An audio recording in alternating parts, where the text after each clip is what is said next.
Neighbor, and we are back with another episode of Straight People, the podcast for straight people by queer people, because straight people don't have what? Enough. They don't have enough. We got to have a cute little podcast for them, so we're doing it. This week we are joined by our guest, the hilarious Atlanta-based comedian, Damian Turner. Hello, Damian. Hey, Ian. Thanks for having me. Absolutely. Damian, we get right into it here at Straight People. We don't mince around. So can you go ahead and tell us how you identify? That's actually a funny question. I mean, to the outside world, I suppose I'm cis and straight, but it's more like I let people guess that. I guess if I had to pin it down, I'm heteroflexible. Heteroflexible. Okay. We'll get more into whatever that means. So heteroflexible, like, are you like theoretically bisexual, or are you like, something happened in high school and No, I would say I'm bisexual, but I prefer women. Yeah. But I mean, like, I'll put it this way: there was definitely, and I've like told almost nobody about this, but there was a man I was in love with once. I didn't realize it really until, kind of toward the end of our friendship, and he died shortly thereafter. But we were really close. He was a gay man, and we were friends for a long time. Lived down the street from each other, and I don't know. There was something. Yeah. Yeah. Okay. Well, let's go. Then we'll dial back to little baby Damian, little child Damian. So when you were a child, did you like identify as heteroflexible, or like notice that there was something different about you, or were you just like straight? Do you think you were straight? No, I went through a lot of confusion when I was a kid. I'd say probably the first difference I noticed is by around like 9, 10, getting into preteen stuff. When all the little boys wanted to start to look tough and handsome, I wanted to look pretty. They all they all wanted to cut their hair short and gel it and wear muscle tees, and I was like, I want bangs. I see nothing's changed. No, not at all.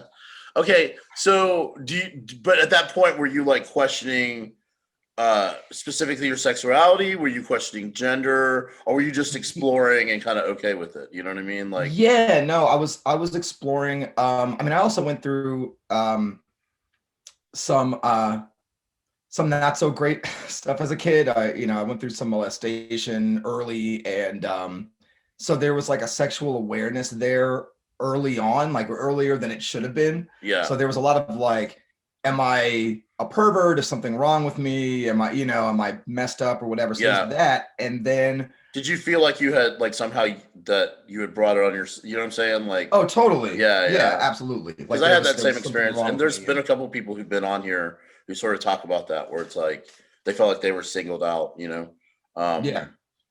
So you move into your teenage years, and when did you become like sexually active, romantically active?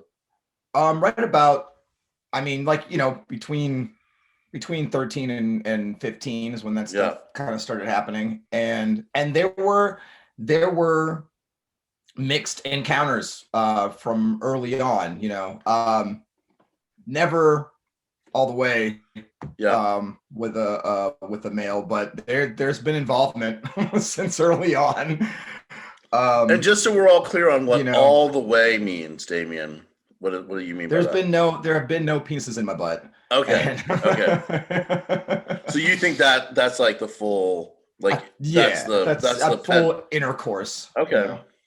Well, there's lesbians who don't like penetration, so I would assume that there has to be bi or heteroflexible or even gay people who don't like penetration. So it's like, you know what I'm saying? So. Yeah, absolutely. I could see that.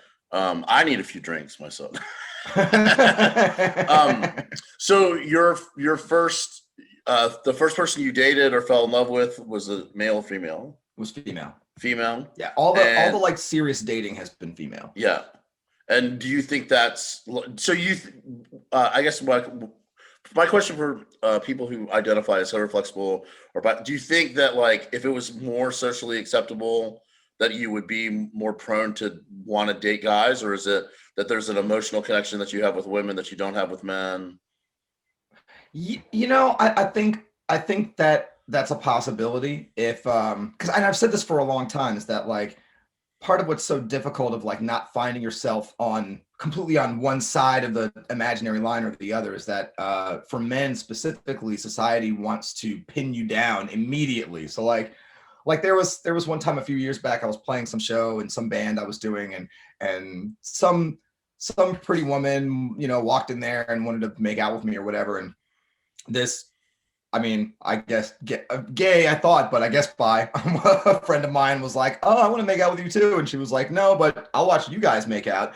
And I was like, "Yeah, I'm not opposed to it." But then I like looked around and my whole like scene, everybody I knew was there, and I'm like, "Oh, I'm gonna have to like."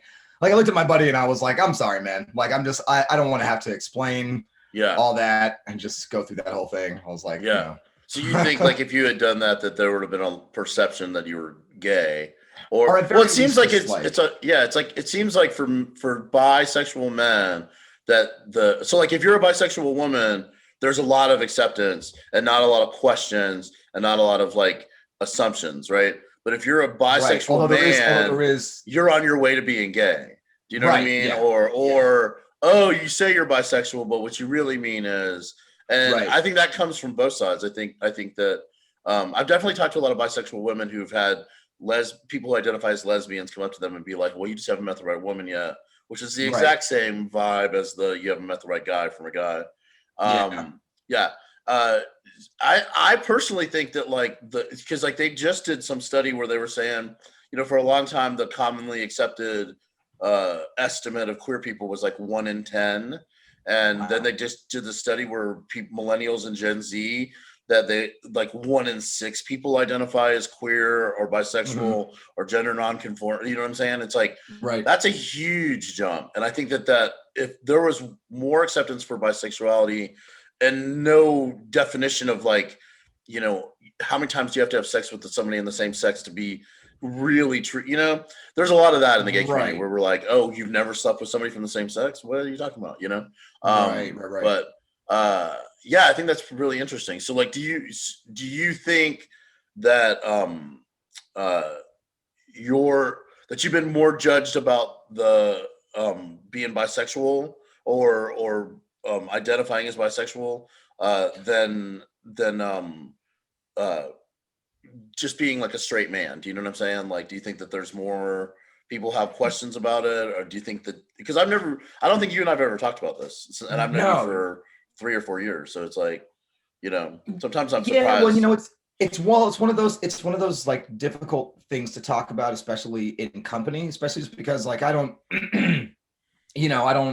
I don't know. I've never been like super concerned with the way people label me. I think it got to me when I was, a teenager somewhere where I was like, all right, well, whatever it is that everybody else is doing with gender, I'm kind of my own thing. Yeah, I'm not what society calls a man. So I think that's where the questioning has been, is more like on the legitimacy of my manness or my okay, manhood.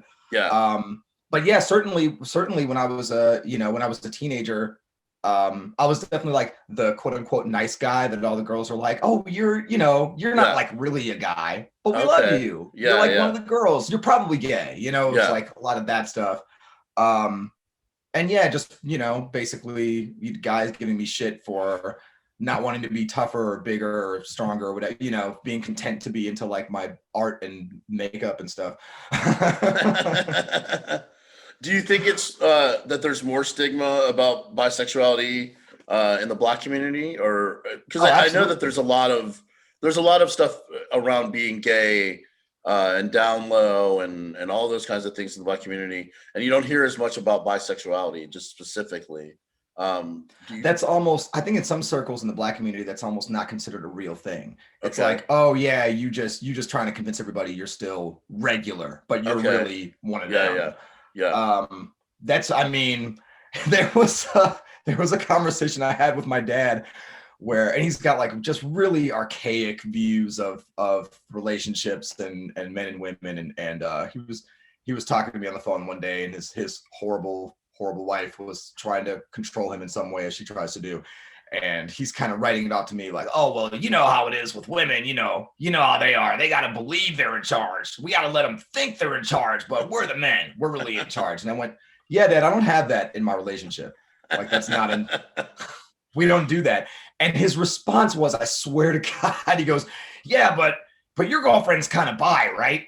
And I was like, I mean, yeah, she is, but like, what does that have to do with anything? And he's like, well, are you kind of bi? And I thought about like, would he even understand like what, you know what I mean? Like what I am. And I was just like, you know what, Dad, for your purposes, no, just no. Like, am I ever going to bring a man home for you to meet? No. So like, don't worry about it. Yeah. Right. I don't need my dad to know what makes me come. So it's fine. I just love that, like, your dad, like, it's not, are you bi? Are you kind of bi? Do you know what I mean? Yeah. Like, kind of bi. Okay, is that a new distinction that we need to work into? Yeah, what is that? You know what I mean? Like, I'm 8% bi. I'm 8% titties sometimes. That's hilarious. So, have you ever had the experience of telling a woman that you're bi? Yes. And then them being like, all right, see ya, or whatever. Do you know what I mean? Like, yeah, I've heard that from guys a lot. That there's a lot of that there are a lot of people who are very accepting about it, and then there are other people who are like, that's like a kind of like a deal breaker. You know? Oh yeah. Oh, there's something that I don't think is talked about a lot, but there are just as many women out there with kind of chauvinistic and old paradigm views about masculinity. I mean, I've been called a pussy by a number of women I've dated. Yeah. And I'm just like, because I have feelings, like what? Yeah. I've noticed over the years, it's less now for sure, but when I was growing up, that if a woman was interested in a guy and they didn't show any attention back, that it was real quick for the woman to go, oh, he's gay. And it's like, not actually. He just is not interested in you. You know what I mean? And and then on the other tip of that, it's like there was especially like in Gen X, it was like very accepted that women would make out with each other. You know what I'm saying? Or be bisexual, and that was okay. But like if you were a man and bisexual, it was like, oh no, that's like there's something wrong there. Something wrong. You're gonna go to another. You're gonna leave me for a man. Like, you know what I'm saying? It's like. And I feel like that's gone away some for sure. Like it definitely has seems to mellow out a little bit. But like also most of the guys that I know that identify as bisexual, they seem to have more hangups on that aspect on the same-sex side and issues than they do in their regular relationships. And then also like almost all the bi guys I know have romantic relationships with women and physical relationships with men. And it seems to be the opposite. When you talk to the bisexual women, it's usually a little bit more of that they're having same-sex romantic relationships, and then they're having physical sex with men. You know what I mean? It's a very weird. It's a very weird thing. So, anything else you want to talk about how you identify, or? Yeah, actually, it's been an interesting journey recently, and I've been looking at myself a lot in the last year. I was just having a conversation on my podcast with Game Master Herb, who I believe you know. Gaming Gaming Guys. Plug your He's podcast. A good buddy of mine. The Light Roast. Yeah. Yes, my podcast is The Light Roast. I do it every Tuesday live on Twitch with my partner Jason Jones, and we try to put them out every Friday. Yeah. Although ever since getting back to work, it's been hard to crank those things out and get them Absolutely. up. Game Master Herb is great. He's super funny and nice guy, and does a bunch of stuff on Twitch. Right? He's so much stuff. They're just nonstop. If you look at their schedule, I mean, it's like 6 days a week. It's ridiculous. But so he was on our podcast and kind of talking to me about identifying. I think it was trans, like right before Trans Visibility Day too, that he was on our podcast. Yeah. So we were kind of talking about pronouns, and so I find myself in an interesting part of this, right? Yeah. Because I've definitely had in the kind of neo woke culture that's been happening, like I've had, I mean, people in my own like communities, like kind of, just like throw random labels and insults at me, or if I've had like any just nuanced perspective, they're like, well, you're a scummy piece of shit cis bro, and I'm like, well, I'm none of those things, but I mean, okay. Right. Definitely not a bro, and I'm not really cis actually. Well, But I feel like we're in an age where like a common attack and defense is to weaponize your own identity or to assess someone else's identity and turn it back on them and go, oh, well, you're just this thing. Yeah, it's like it's so counterproductive to the type of work that's trying to be done in those conversations. Do you know what I'm saying? So it's like, I think so too. Yeah, just shut down the conversation rather than to have it. Yeah, exactly. Well, and it's also like, whatever you perceive me to be, until I identify as it, I am not that thing. And I think there's a big disconnect. There's people who are like, oh, well, you're this. And it's like, well, if I choose to identify something other than this, you have to respect that, regardless of what may be the appearance that you see, I feel like that's something that people have a hard time with. It's like they're so wrapped up in their own personal identity and their own personal story and narrative that sometimes they will completely erase another person's identity in order to make their point. And yeah, it's definitely scary sometimes. Like some of the comments I read, like when I go through, there's the obvious ignorance of the right and the racism of the right and the homophobia of the right. But then on the left, it's like, well, the way we try to police each other is sometimes just as terrifying as the way the right wants to control all of us to begin with. Totally. And I think it comes, from most people from a good place. But just from a place of like concern and fear, I think everyone's kind of eager right now to qualify the people around them as like, being on the good side or the bad side. And in some cases or in some circles, that's like, aggressively shouting out what your label is in whatever way, that group wants to hear it. And I just wasn't really comfortable with that. It's like I'd kind of made peace with, well, my identity and my conception of my gender expression and all that is for me, and it's not really for everybody else. And I think I'd kind of become contented just like keeping that to myself and letting people think what they think. And talking with Herb, and this is why I brought him up, he was kind of, making a case for being a little bit more visible and putting myself out there a little bit, if for nothing than for the comfort of other people who are having more trouble expressing themselves or coming out to friends and family and things like that. And honestly, I think I'd been so shell-shocked by the first time I tried to come out when I like lost friends. I remember like a buddy of mine was like spending the night at my house and I was like, yeah, man, I think I'm bi. He's like, you couldn't have told me before I slept at your fucking house. And I'm like, I'm not gonna rape you in the night. Like, well, on that happy note, we're gonna do a shift from we're interview complete. Now we're gonna do a little game. Okay. So now, so you are. I know you are not. You're not the straightest straight man, but you have access to straightness. So I'm gonna ask you some questions, and you just tell me what you think. Whether these belong to gay culture or to straight culture, if there is even such a thing. Okay. Number one, crepes. I feel like you'd think that would belong to gay culture, but that's some straight people shit. But like that's straight people trying to harness the beauty of gayness. Okay. And, I think it close. Silver dollar pancakes. Oh, that's definitely straight. That's like silver dollar pancake nipples. That's anybody's game, baby. Okay. Biscuits. Okay. Regular biscuits, straight people. Biscotti, gay people. Okay. Beignets. I don't even know what that is, but it sounds gay. It's right. Exactly. It's French, so it sounds gay. It's sort of like a fried dough with powdered sugar on it. Yeah. Oh yeah, absolutely.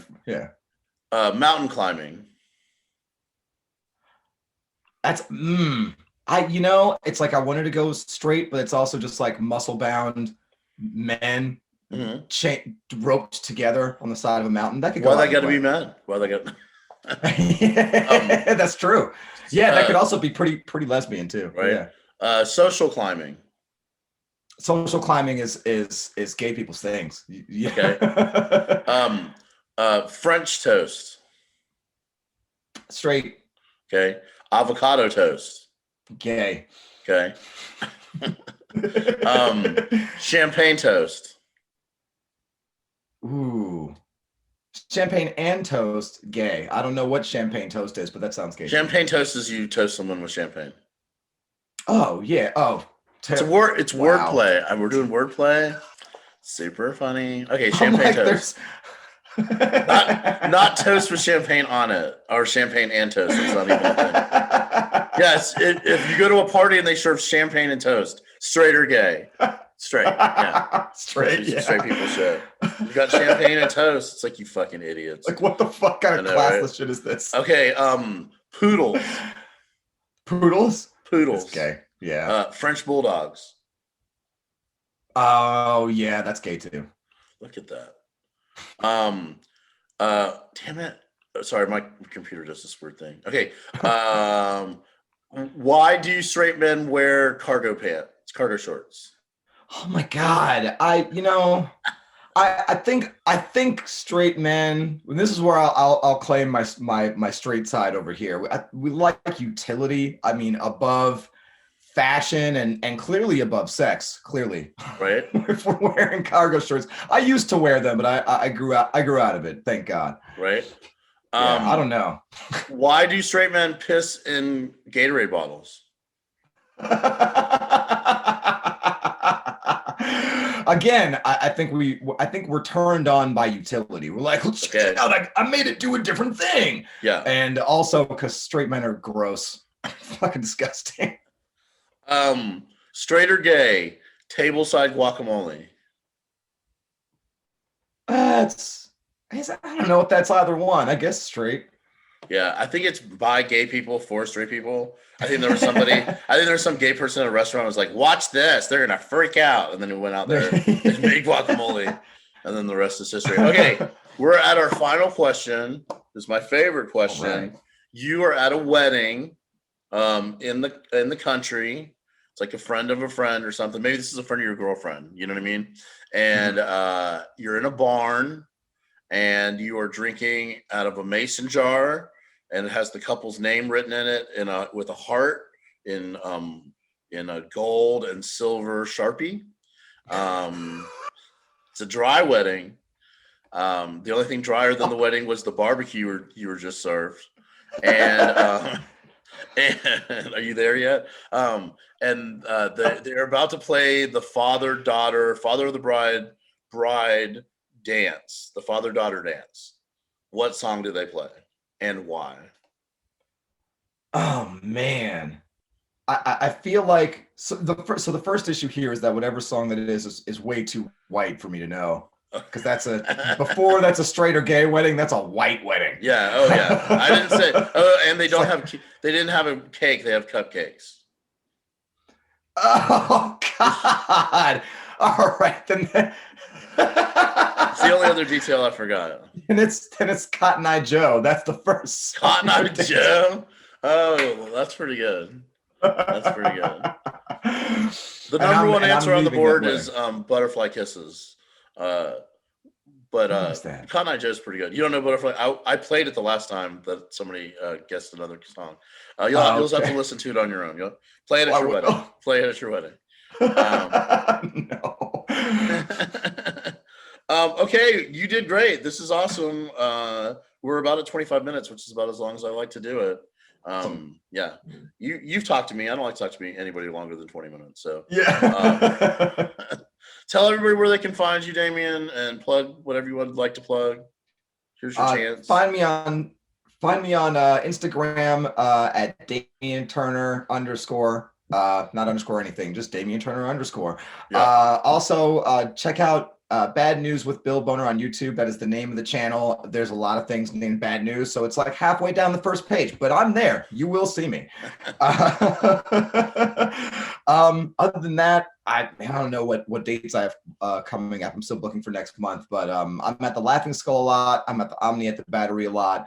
and find me on Twitch also at Damian Turner _. All right, awesome. My name's Ian Neighbor. This has been Straight People. If you love the podcast, think about writing us a review on Apple Podcasts. It's super important. And we'll be back with new episodes starting in a week. Yay! All right, thank you, buddy. Thanks, man.